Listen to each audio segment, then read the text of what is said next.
those who don't have data connection, you can use this code for the Wi-Fi. Sir, na ay Wi-Fi code.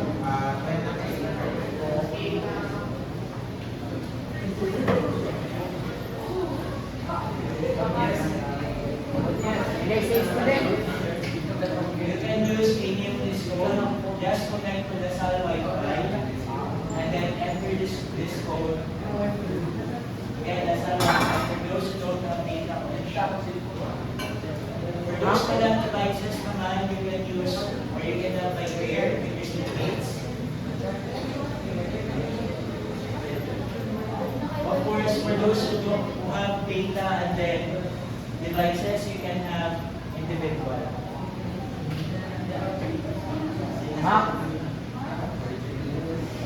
Okay, so join using the QR code or enter the code 623425.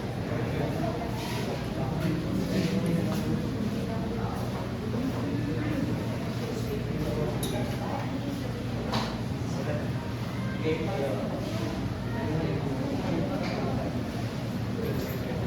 Sino man ang pair? Okay.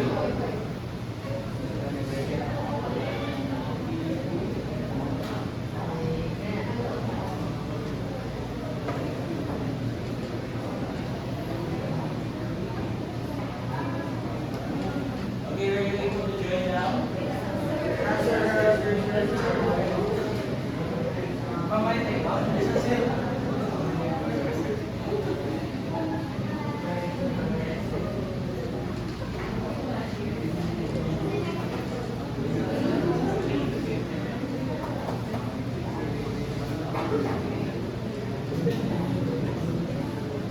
If you were not able to join the Lasal Wi-Fi, do not forsake. Baka need ba na may problem pa with the Wi-Fi. Hindi pa kasi yan napa-analyze because of some dryness. So, we will just continue. For those may data connection, please share your hotspot to your classmates. Partner.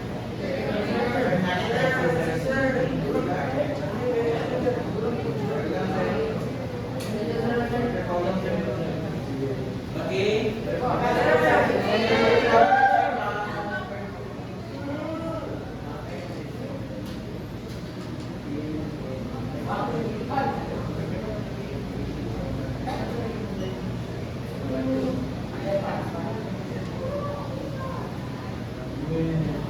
Okay, for those who are not able to join in, apas lang, we have the business code 623425 so that we can start and we will not be annoyed at time. Are you ready now? So, again, good afternoon. Since we are done with our next one on quadrilaterals, let's move on to our next topic. So this is our second to the last topic for this quarter. And so this topic is essential in proceeding to our last topic. So we really need to have this topic so that we can understand better our last topic. And that will be on Monday.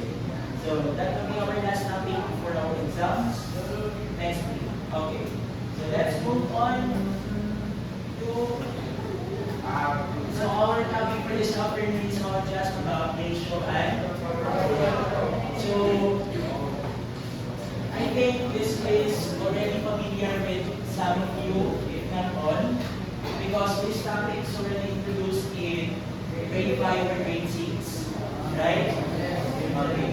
So for those who are not able to recall, let's just try to have gradually let's just gradually go back to the terms so that we can recall ratio and proportion.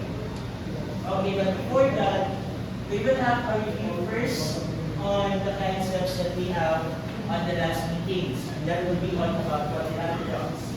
So again, since you are on quizzes, you can drop or you can link your answers to your phones while the question is running.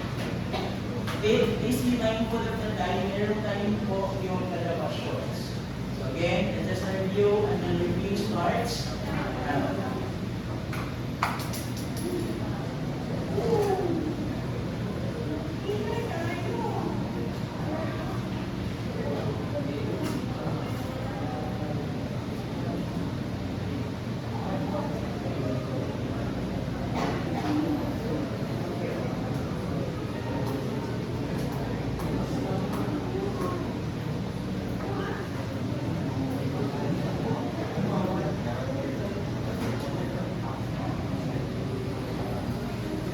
Okay, so we are done. Now let's go to the question. Okay, so we have here a parallelogram whose sides are congruent. Again, we have here a parallelogram whose sides are congruent. So let's identify muna what are the different types of parallelograms. Ano yung mga parallelograms natin? We have rectangle, square, triangle. Is trapezoid a parallelogram? Ano pa? Isa? And then so we have here the other group, sometimes also called as diamonds. May kaya yan. Ano yung medyo shape ng diamond?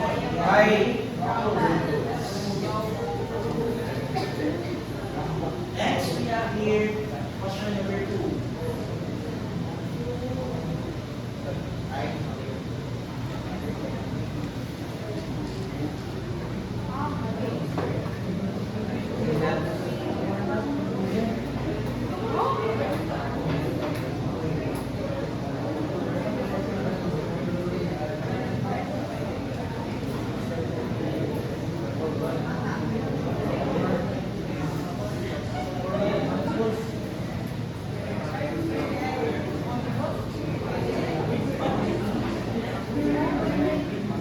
Okay, let's go to the questions. So we have here parallelogram whose sides are congruent. And then yes. Yes, let's identify muna. Rectangles and square both have 90-degree angle. But let's identify muna the other condition. No. All sides are congruent. In rectangle, all sides are congruent as a rectangle. Hindi. So therefore, ano yung tawag sa dito? Square. Next. Check.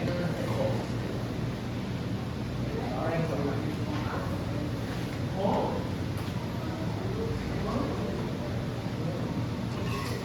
Wala na rin. Wala na ginawa sa ako.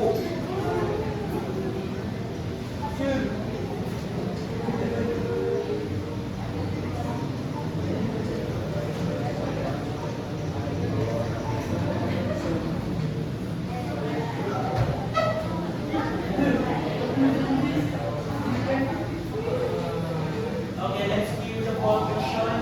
Okay, again, the question now is a quadrilateral. So, ano yung mga quadrilateral natin? We have trapezoid, rhombus, parallelogram, square, pipe, and so on and so forth. Now, let's consider the following conditions. Opposite sides are parallel. And then, opposite angles are equal. So, some of you answered trapezoid. Okay, let's consider a trapezoid here. Let's say this is trapezoid AD, CD. Okay. Ano saan dito in this trapezoid are the congruent angles? What angles? Yes, the upper base and the lower base. So these angles are congruent. So we have angle A and angle B because they are in the upper base angle. And this one also, B and C are both congruent because they are both the same at the lower base angles. Now, let's consider, ano yung nasa problem? Opposite sides na yung congruent. Paano yung mga angle dito na congruent? Are they opposite sides? Hindi.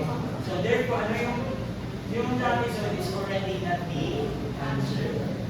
Okay, ano pa kaya dito yung opposite sides are congruent or opposite angles are congruent? Okay, we have square. But now let's have another condition. Not necessarily right angle yung measure natin ang angle. So let's say we have a square. Ano kaya yung angle measure ng mga angle? 90 degrees. Meron dito na pwede siya 90, pwede hindi siya 90. So therefore, pwede pa yung square na hindi 90? No. So therefore, it cannot be considered as this one. Ano ba kaya? Rhombus. Okay.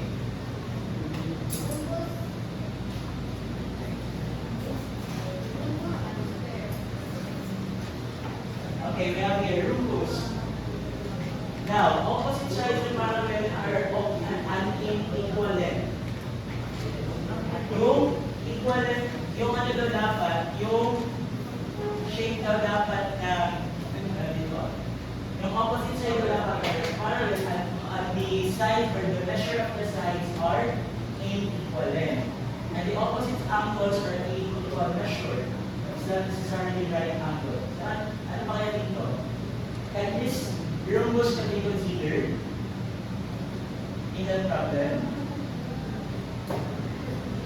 Again, ang question natin is, ano po natin? Quadrilateral. Saan mas malaki? Based on the hierarchy that we had last year, ano yung mas pinakataas? Quadrilateral. Followed by parallelogram. Followed by rhombus. So saan yung mas ano natin? Si rhombus or parallelogram? Parallelogram. Because it is a type of quadrilateral. And then yung rhombus, like lang siya ng parallelogram. Nag-gets yun? Yes. Okay. So therefore, the answer is parallelogram. Okay.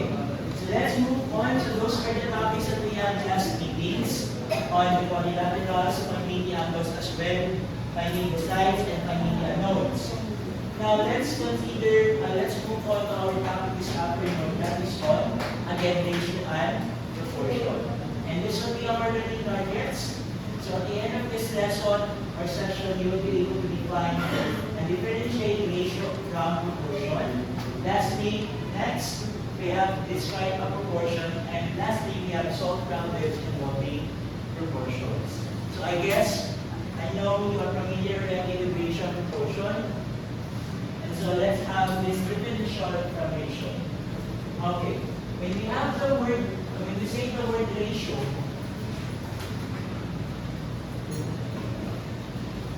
when we say ratio, ano kaya yung term or word that we can associate with the word ratio? Based on the definition. Very good. Comparison. When we say ratio, that is automatically means comparison. So therefore, when you say ratio of two things, we compare two quantities, two things. So in math, when we say ratio, we compare two numbers or two quantities. So in here, let's have an example. We have three triangles and two squares. So what are the quantities we compare? The square and the triangle. So how many triangles we have? Three. So triangle, we have three triangles, and then how many squares? We have two. So therefore, we have a comparison of three triangles into two squares. Now, based from the definition, we can write or express the ratio in three different forms. So this one, we have this in column form. Ano ibig sabihin ng column form? Bakit kaya tinawag ng column form? Meron siyang column. That is column, by the way, different color. That is typo. Again, tinawag siyang column because, again, it can be expressed as a column. Next, 3 to 2. Ano kaya itong form na to? This is in raised form. Because bakit raised form siya? Because of the word 2. And 3 over 2, fraction form. Now, how do we relate all of these? How do we relate, when we have a ratio, how do we relate this ratio? Should we say 3 colon 2? 3 over 2? So how should we ratio? Okay, very good. So we can read that one as with the is 2 or just 2. So therefore we can read this one as 3 to 2 or 3 to 2. Okay. So we can read that one as 3 to 2 or 3 to 2. In this fraction form, if it is a ratio, we read that one as 3 to 2. Kaya kapag hindi sa ratio, then we just ask this, call this one as 3 over 2. Pwede na rin yan. 3 over 2, but pag alam natin na ratio siya, between two quantities, therefore, we can read this automatically as 3 is 2. Okay. Let's proceed now to proportion. Okay, for the proportion naman, we have here, it is a statement or equation that shows two ratios are equal. Pag sinasabi natin proportion, ano naman yan?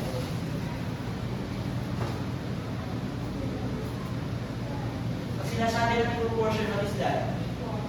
Equal. Ano yung equal?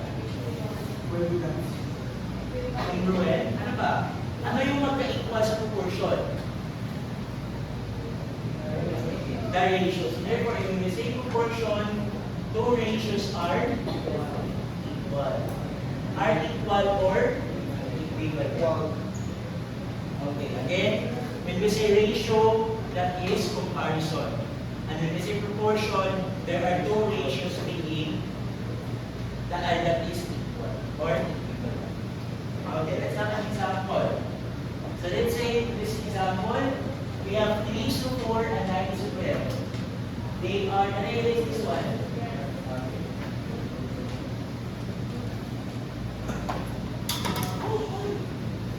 Okay, let's have this example. We have 3:4 is equal to 9 as 2. Now, question, I have a question. Why do you think this two ratio is considered as equivalent? Or say, or times 2. Well, yes? Yes, ano? As much. Okay, because of the equal sign, we can consider this the two as equal. Aside from the equal sign, ano kaya yung gagawin natin so that we can say that they are equal talaga? Yes. Okay. How do we simplify? Ano yung sabihin na simplify? Lowest term. So therefore, if we make this 9/12 into lowest term, ano ba? Ano gagawin natin? We divide denominator and numerator by 3. If we divide, what is 9 divided by 3? We have 3. What is 12 divided by 3? 4. So therefore, we can say that these two are equivalent because this ratio is a lowest term or lowest form of this, or this ratio is the lowest form of this ratio. Again, yun? Yes. Okay, again, lowest form ito ng itong ratio. How about this one?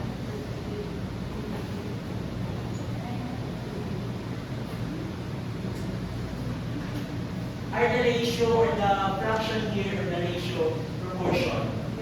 Bakit kaya? Are they equal? Anong gagawin natin? Simplify by what? Divided by 5. If we divide both numerator and denominator by 5, therefore we get 2 and 5. So therefore this fraction is the lowest form or the lowest term of this ratio. Questions? Okay, let's proceed to the parts of the proportion. So there are parts of the proportion that is the means and the extremes. Can I erase this one?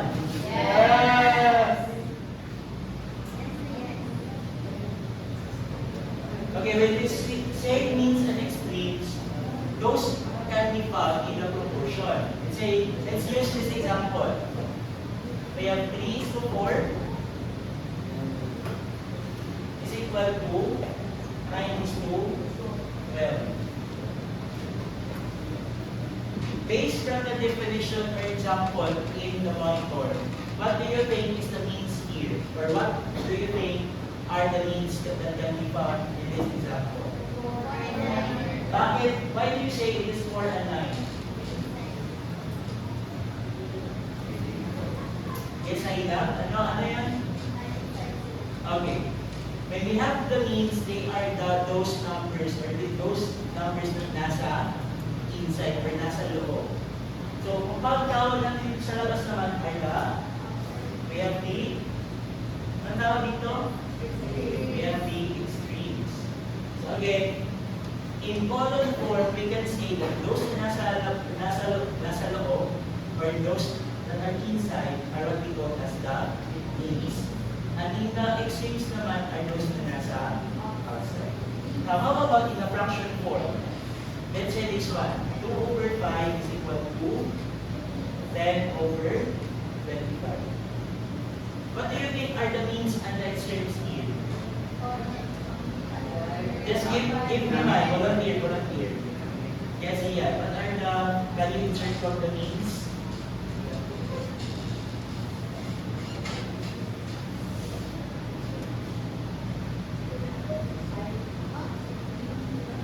Those are the included. Those are the means. Okay, let's verify if these are the means. How do we verify this one? Let's convert this one into fraction form. Can we convert this into fraction form? Okay, how do we convert? Just like this. Yung nasa dito, gagawin na natin na dito. Is equal to, ano mangyayari dito? 9 over 12. Okay. Again, what are our means here? 4 and 9. So therefore, in fraction form, saan yung means dapat? Yung diagonal na dito. So these are the means.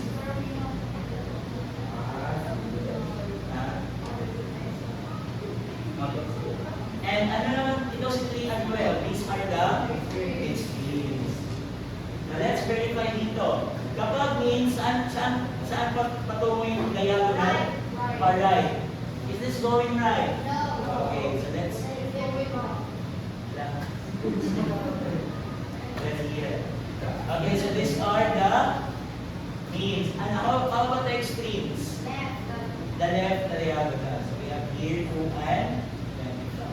So these are the, again, these are the means. And ito naman are extremes. Okay.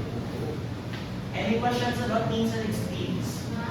Again, pag sinasabi natin means, kapag nasa column form, yung means ay nasa inside. And yung extremes nasa labas. Kapag nasa fraction form naman, saan patungo yung diagonal natin? Far right, pag ganun siya. Kapag extremes naman, pag left. Okay. Let's have the quizzes. Now let's try to identify in your own if you can identify what are the means and extremes given the following functions. Are you ready? No. Are you ready? No. Okay, ready. Again, your goal is just to identify what is answer the problem.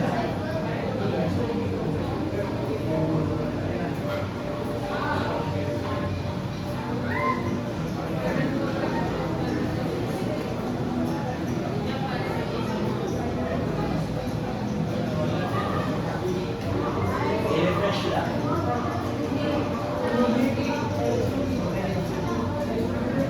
Okay, next up. Okay, let's go to the questions. Okay, may nasagot na tayo ng 12. 4 and 4 and 8. Okay, let's go to the question. Ano yung kinahanap natin? Means. Kapag means, anong form yan? In fraction form. Kapag means, saan matungo yung diagonals? Far right. So therefore, ano yung diagonal natin dyan? 5 and 12. So therefore, 5 and 12. Okay. How about now, let's please.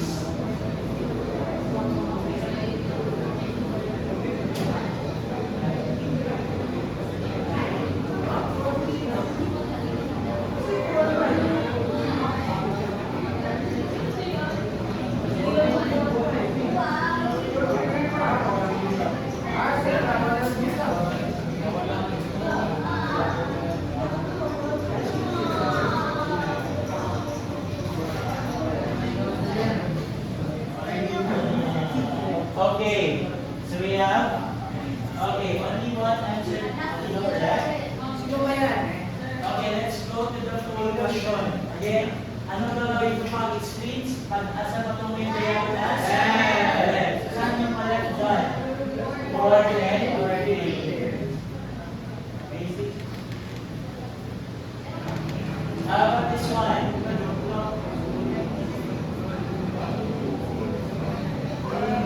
Kapag nasa column form, saan yung means?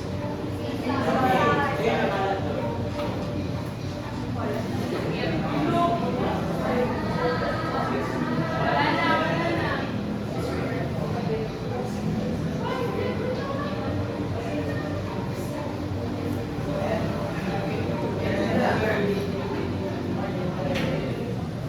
Okay. Let's go to the question again. Anong hinahanap natin? Means. Kapag means, saan yung means? Nasa inside. Ano yung nasa inside dyan? 9 and 4.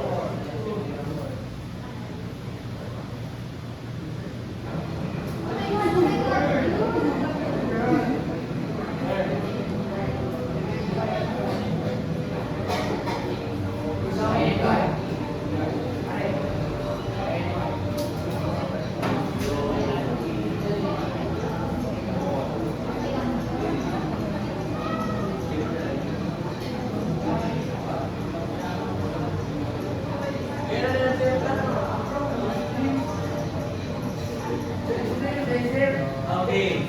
Again, let's go to the question. Read the problem carefully. Okay, anong form na ito? If we question na fraction. Anong hinahanap natin? Extremes. Kapag extremes, saan patungo?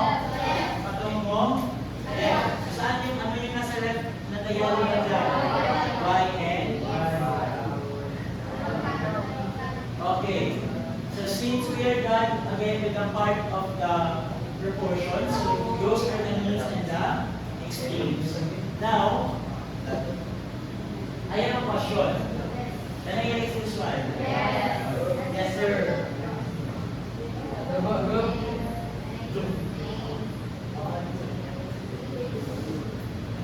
Okay.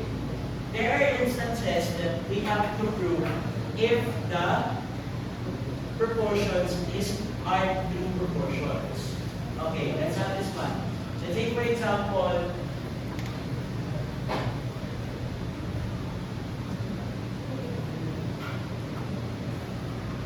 okay. Let's say, if we write this one, we can say that it is a proportion. But we have to prove if it is really true, a really true proportion. Again, what is the meaning of proportion again? Two ratios that are equal. So let's identify or let's verify if these two ratios are equal. Ano yung ginawa natin dito? To get if they simplify. Okay. Let's simplify using this one. Are they an equivalent ratio? Are they equivalent ratio? Okay. What other ways other than simplifying can we do to check if the proportions are true proportion? Very good. We have to cross multiply. Okay, let's verify. Okay, let's verify using this example. When we cross multiply this 3 and 12, what is the product of 3 and 12? We have 36. What is the product of 9 times 4? 36 as well. Now, are they equal?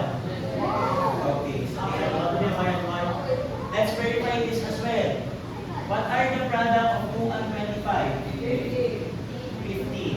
What are the product of 5 and 10? Now, are they equivalent? Yes, they are equivalent. Now, let's try verifying this one, if this is a true proportion. Let's cross multiply. What is 1 times 6? 6. What is 3 and 3? I have 9. So therefore, this is not a true proportion. Because again, why are they not true proportion? Because they are not equal. 50 yan. What is 5 times 10? What is 5 times 10? 50. Again, by cross multiplication, we can verify if the proportions are composed of two ratios that are equivalent or equal. value of 1 as in our example.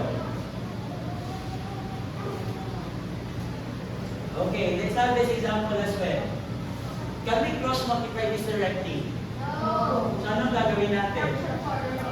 We convert into fraction 4. So we have 8 over 12.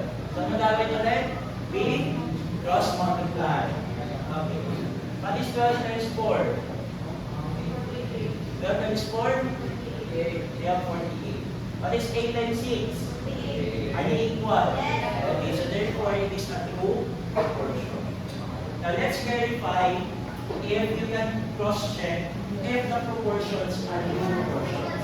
Are you ready? Okay.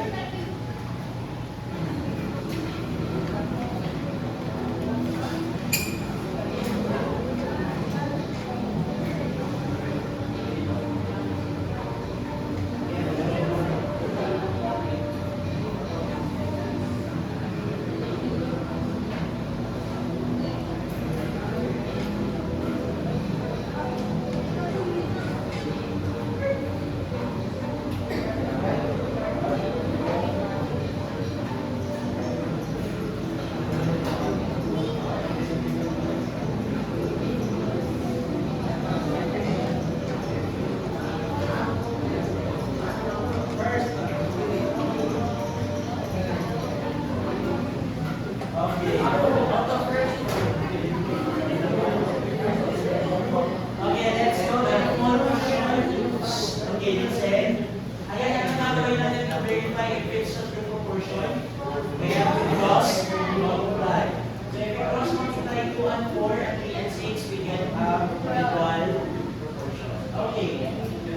That's next problem. How about this one? Read the problem carefully. Again, read the problem carefully.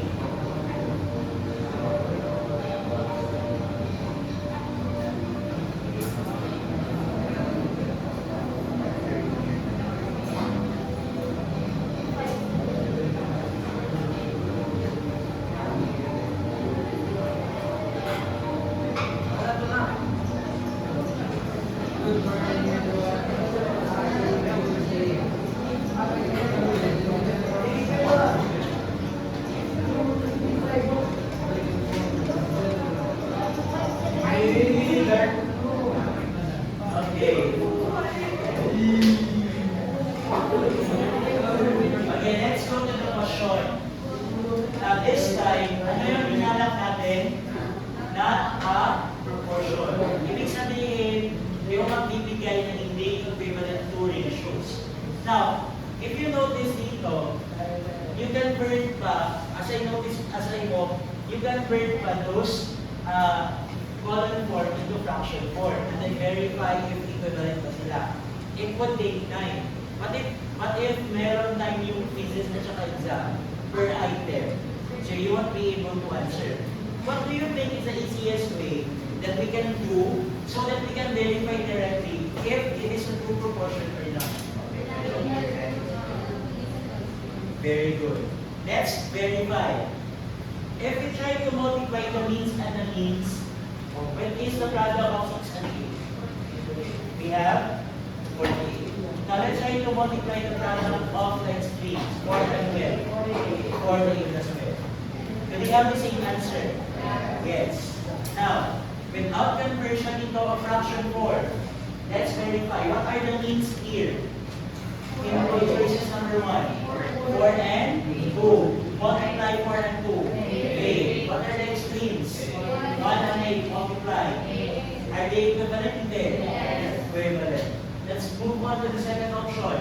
What are the means? 5 and 6. Again, the means are in the Middle. middle or in the inside. So 5 and 6 multiply. 30. What are the extremes? 3 and 10. Multiply.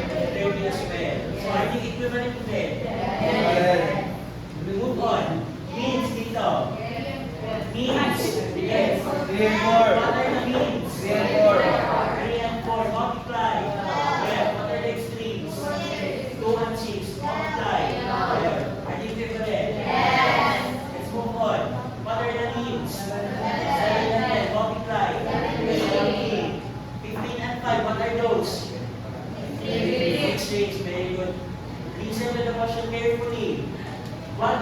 5 and 15? What are those? They are extremes. Multiply. Are 70 and 75 equal? So are they proportion? Hindi.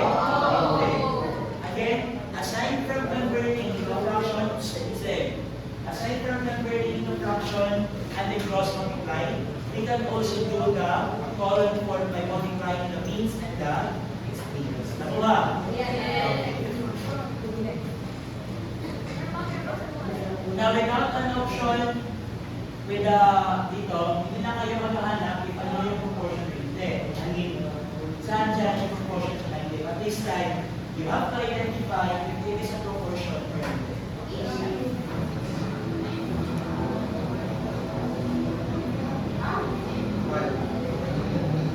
I will reduce the time. Proportion number? 10, 9, 8, 7, 6, 5, 4, 3, 2, 1, 0.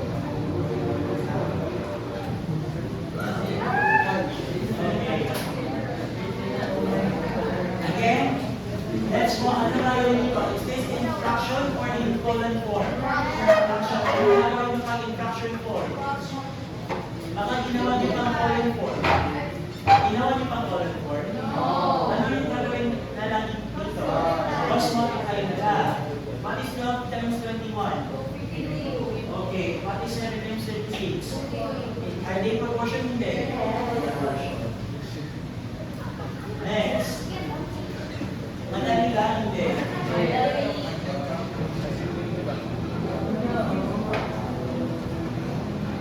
Ten, 9, 8, 7, 6, 5, 4, 3, 2, 1,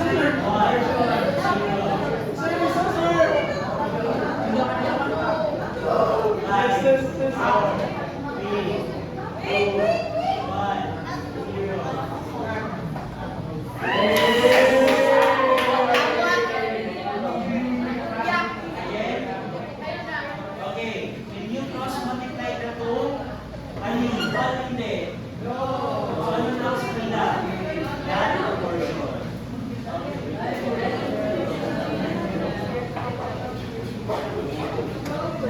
Okay. Okay, listen. So, since we are done, okay, we're up to the board. Okay, since we are done identifying ratios and proportion, we are already done with the parts of proportion of each of the extreme.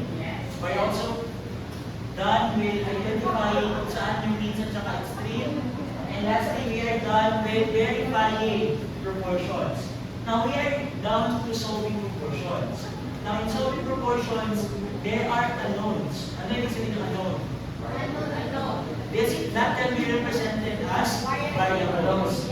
So, meron na tayo mga variables dito and you have to find the unknown. Or you have to find the value of the variable. Okay. Okay, you have to listen carefully because you will do not need is medyo mahina. Okay. Medyo mahina yung do not need video. So, baka hindi mo marinig.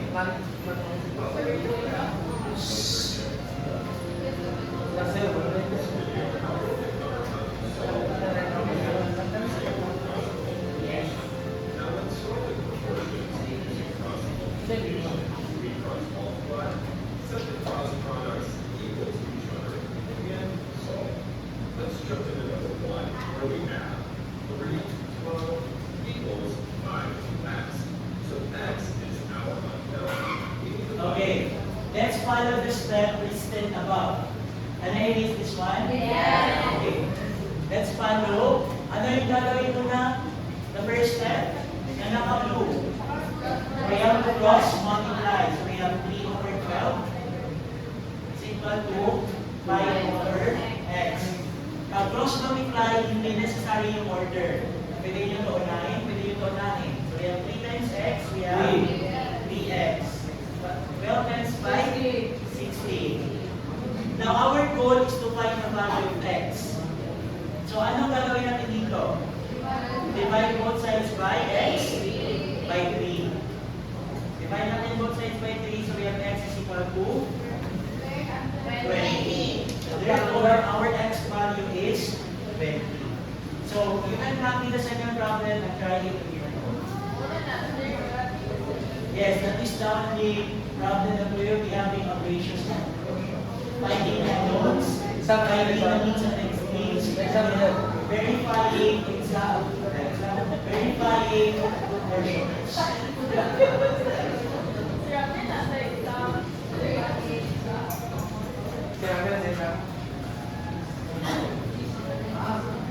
Okay, so this time, we have to verify or solve for the unknown value.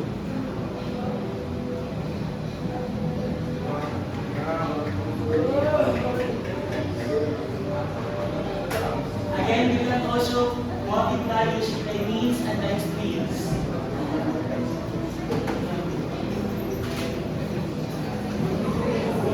We have 4, 3, 2, 1, 6.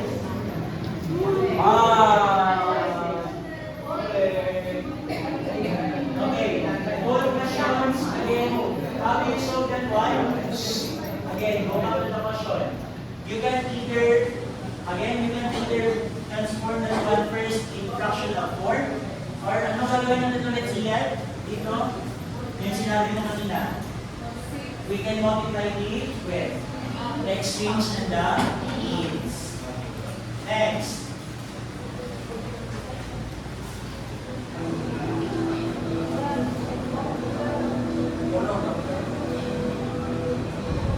Read the problem carefully.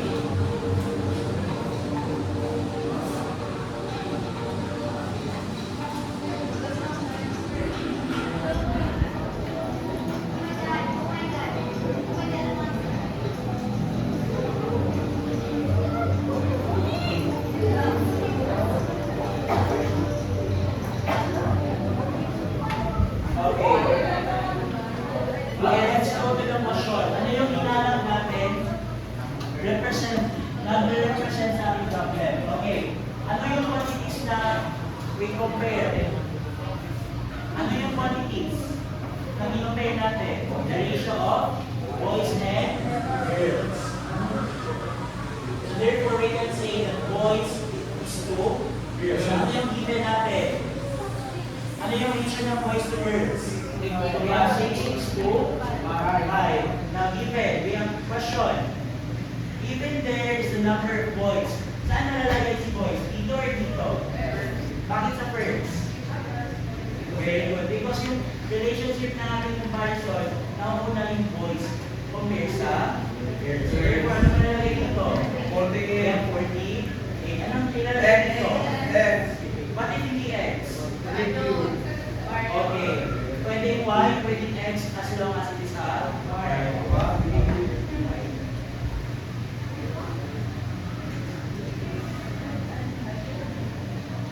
okay. So again, since let's have again we have to find muna in for example like this one. What should we do? If it is in fractional form, cross multiply. How about if it is in polar form? Aside from transforming it into fractional form, multiply rate, means, and the extremes. Okay. Now let's go over to the learning targets kanina. If we were able to achieve, were you able to define the differentiate or the difference between ratio and proportion? Raise your hands if you are able to get or able to achieve that one. Okay. Next, were you able to describe a proportion? Okay, what is proportion again? Two ratios that are equal to one. Lastly, can you now solve problems involving proportions? Yes or no? Raise your hands. Okay. Any questions, clarifications? Okay. For your assignment, okay, this will not be submitted next week, but pwede na sa meeting. You can take a screenshot on your phones. Nasa phones mo lang yan, your pages. I will be made as a mission made on the Google Classroom. You can submit it there. You can screenshot as I am taking a picture ha? Nasa phone niyo na yan. Okay, hindi ko may announce next.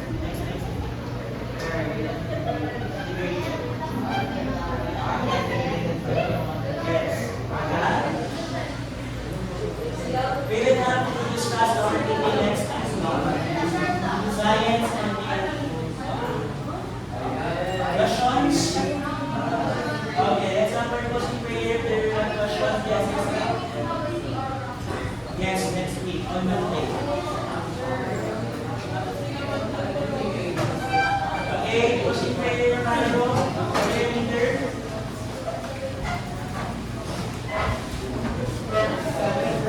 By the way, let's congratulate our top three.